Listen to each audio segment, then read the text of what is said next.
আসসালামু আলাইকুম, কেমন আছেন সবাই? আশা করছি সবাই ভালো আছেন। আমিও আলহামদুলিল্লাহ ভালো আছি। দেখতে পাচ্ছেন আমি পেঁয়াজটা লাল লাল করে ভেজে নিয়েছি, আর এখানে আমি পেঁয়াজ, কাঁচামরিচ এবং জিরা পাটায় বেটে নিয়েছি, সেটা আমি এখন দিয়ে দিলাম।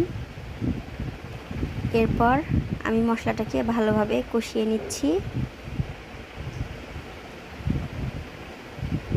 মশলাটা প্রায় কষানো শেষ।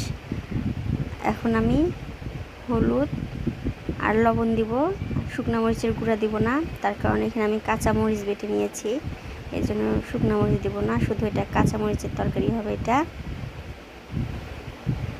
আর আমি এটা আজকে মাছ ভুনা করব, কাতলা মাছের পেটি ভুনা করব শুধু কাঁচা মরিচ আর পেঁয়াজ দিয়ে।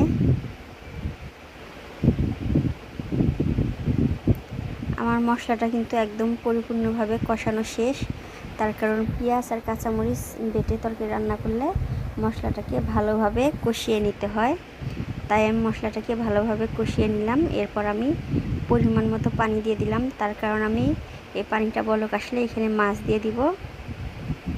পরে আমি আর এটাতে কোনো পানি বা কোনো কিছু অ্যাড করব না, এর জন্য আমি একবারেই পানিটা দিয়ে নিলাম।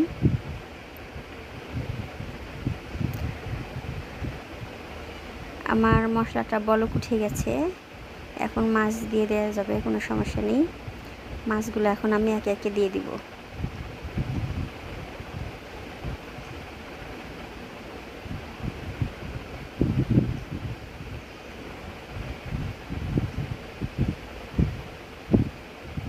কাঁচামরিচের তরকারি, তাই দেখতে সাদা সাদা লাগতেছে।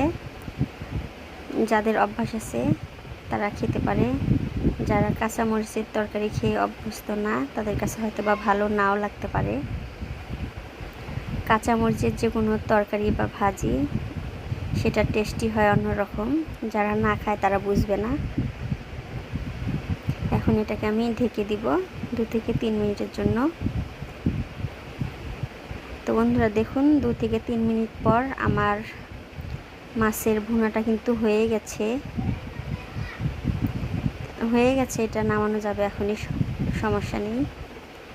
তো আমি এখানে কিন্তু আর কোনো মশলা অ্যাড করিনি, শুধু 2-3টা পেঁয়াজ, কাঁচামরিচ এবং জিরা আমি পাটায় বেটে নিয়েছি, নিয়ে আমি হলুদ আর লবণ দিয়ে তরকারিটা রান্না করলাম।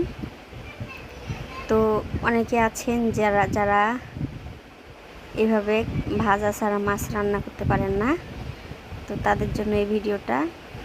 তো তারা চাইলে এভাবে বাসায় মাছটা রান্না করে খেতে পারবেন, একদম ঝামেলা মুক্ত, খুব সহজে রান্না হয়ে যায়। তো আমার মাছটা একদম হয়ে গেছে, আমি নামিয়ে নিয়েছি। আর একটা কথা আপনাদের সঙ্গে শেয়ার করতে চাচ্ছি, সেটা হচ্ছে আমার ভিডিও সম্ভবত অনেক বড় হয়ে যায়, যার কারণে আপনারা ঠিকমতো আমার ভিডিওটা দেখেন না, লাইক কমেন্ট করেন না। হ্যাঁ, যারা পাশে আছেন তারা দেখেন সবসময়, আমি না বলবো না।